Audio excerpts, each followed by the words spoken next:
capítulo 4, versículo 3. Efesios 4:3.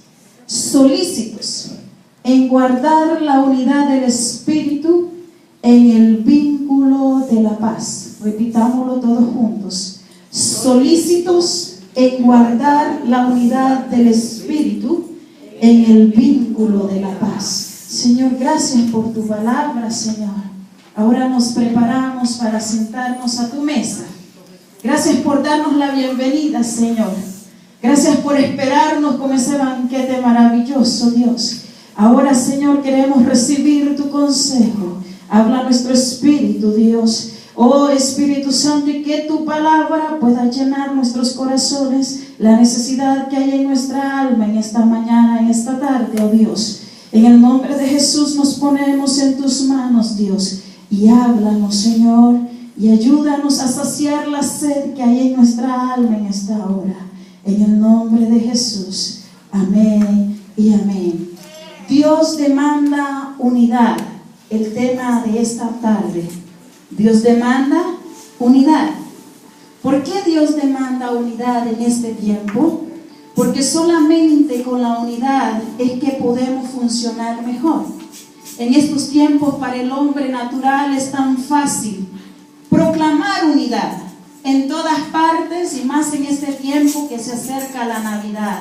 Decimos, está el espíritu navideño, el espíritu de amor, el espíritu de confraternidad, de armonía, porque viene la Navidad. Es el día o el tiempo donde las familias se reúnen, el tiempo donde las familias comparten, el tiempo que cuando estaban de enemigos las personas comienzan a reconciliarse, porque llega el momento de la unidad, aparentemente hablando, en todas partes.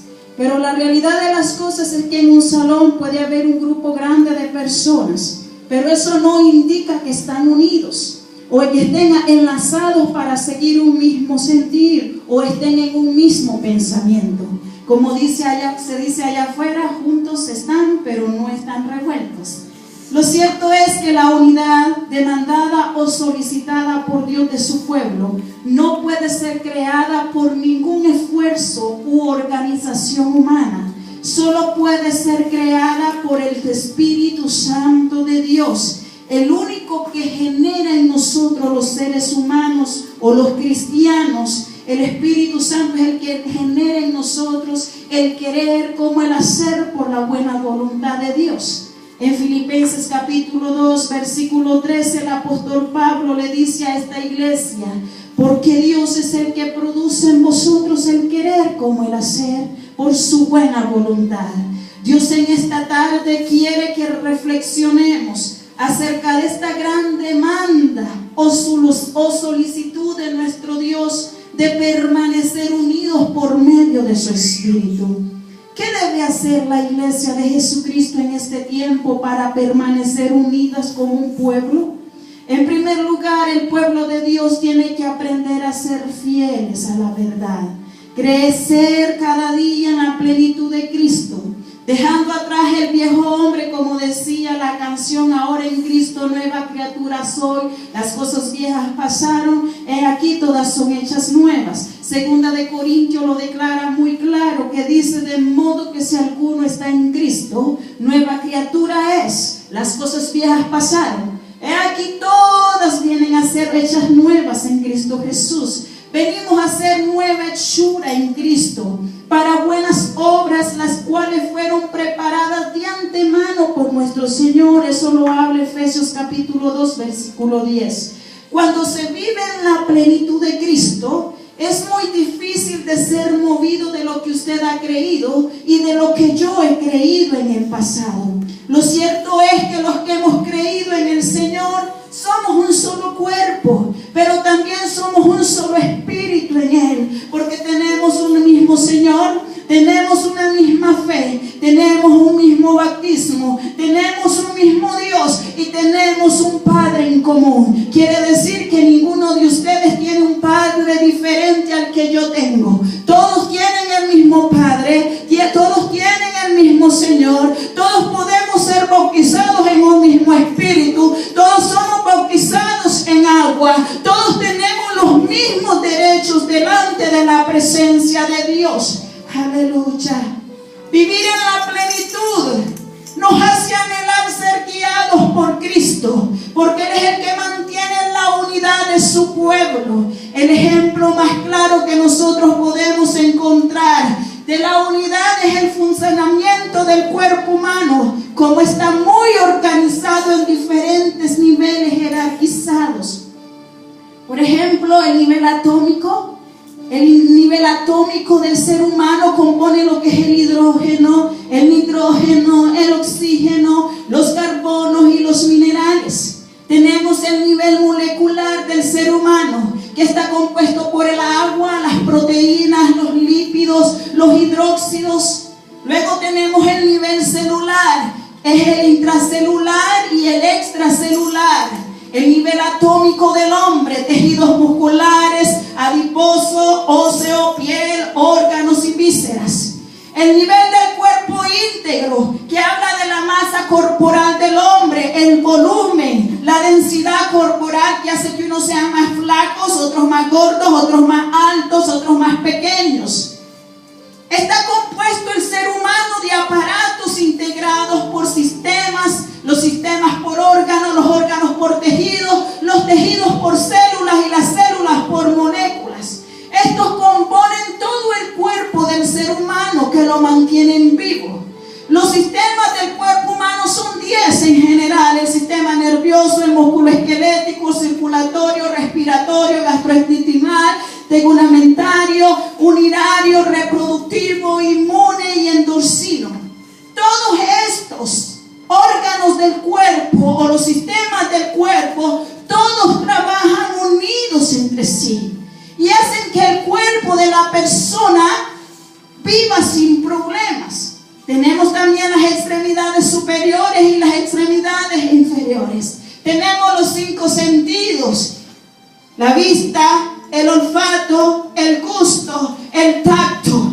Los 5 sentidos del hombre. Dios nos ha creado perfectos. Gloria al Señor.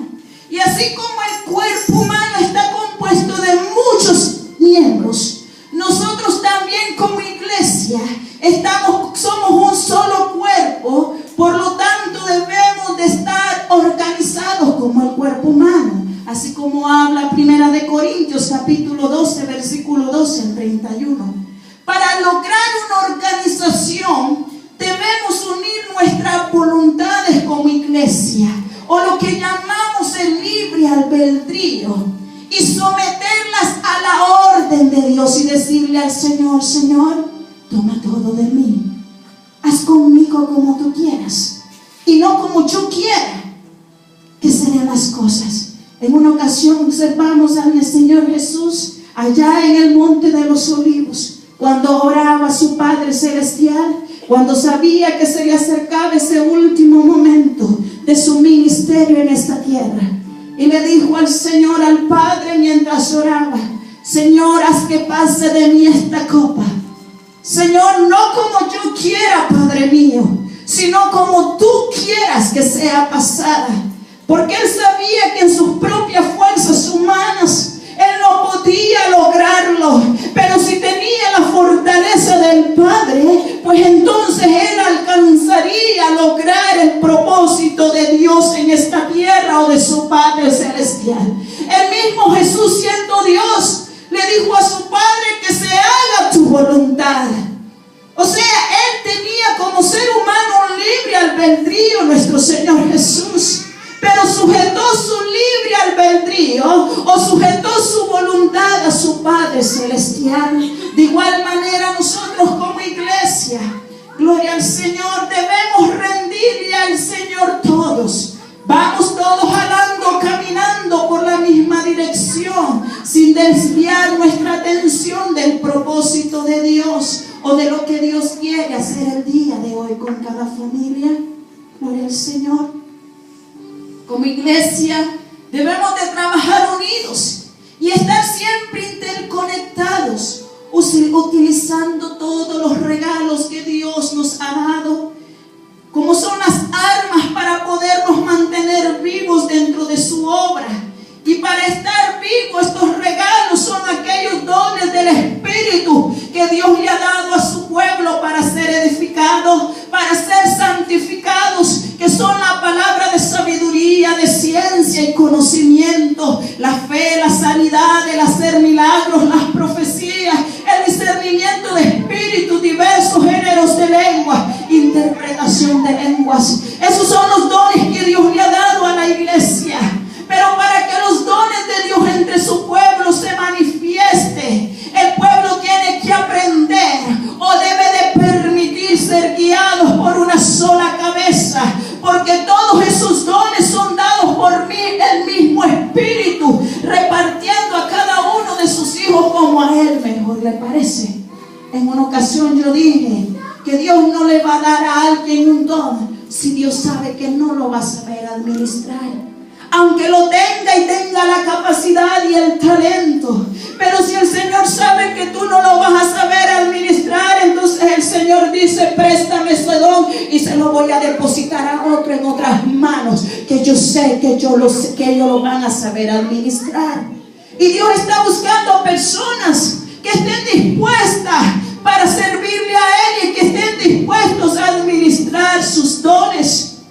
El día de ayer, mientras ministraba a un joven, él le decía: Señor, yo no sirvo para nada. Creo que no tengo capacidades y no tengo talentos, mientras oraba después del mensaje. Y así lloraba en la presencia de Dios. Y el Señor usó mis labios y el Señor le dijo: ¿quién te ha dicho que tú no tienes capacidad? Y que tú no puedes hacer nada en mi obra. Porque muchos te han dejado sentir que tú no sirves para nada. No quiere decir que yo no haya visto algo especial en ti. Porque muchas veces eso creemos, que porque no hay nadie que nos haga sentir que tenemos algo especial para dar, es porque también Dios no tiene algo especial para nosotros. Pero la verdad de las cosas es que de lo más vil del mundo escogió Dios para avergonzar a los sabios. Y Dios usa a aquel que cree que no tiene para que dé más de lo que se le pide que dé. Aleluya, aleluya. Imaginémonos que nosotros como iglesia tuviésemos dos cabezas. Seríamos un fenómeno de la naturaleza. Pongámonos a pensar, ¿a qué de las dos cabezas obedeceríamos? Yo creo que ni a la una ni a la otra, porque habría un descontrol absoluto, habría enormes accidentes y no podríamos tener coordinación en nuestro cuerpo. El ser humano usa el cerebro, que es el centro de la vida, y el cerebro le ordena a todo el sistema cómo funcionar. Algunos piensan que es el corazón. Otros piensan que se mueven los brazos porque quieren moverse. Otros piensan porque uno habla, porque uno tiene la voz. Pero la verdad de las cosas es que hay un órgano del cuerpo del ser humano que se llama cerebro. Y el cerebro es como una maquinita, como el cerebro de las computadoras, el CPU de las computadoras. Así nosotros tenemos una pequeña computadora ahí en la cabecita, y ahí va ordenando usted y va guardando toda la información. Mi hijo me dice a mí: mami, yo no recuerdo cuando tenía 1 año, 2 años, 3 años y 4 años. Yo recuerdo de 5 años para allá. Lo que pasa es que en esos años, los primeros 4 años, el cerebro todavía no se ha desarrollado lo suficientemente para guardar la información necesaria. Ellos no pueden guardar los buenos momentos. Usted lo puede llevar de viajes a sus hijos, pero ellos no se pueden recordar. Pero llévelo de 5, 6, 7, 8, 9, 10 años, 12, 14, 16 años. Usted se va a dar cuenta que al muchacho no se le va a olvidar, pero ni un solo acontecimiento. Si lo maltrató, se va a acordar que lo maltrató. Si le habló malas palabras, se va a recordar que le habló malas palabras. Si le dijo que no servía para nada, pues se va a recordar que no servía para nada. Porque el cerebrito de él guardó toda esa información. Pues Dios nos ha dado un cerebrito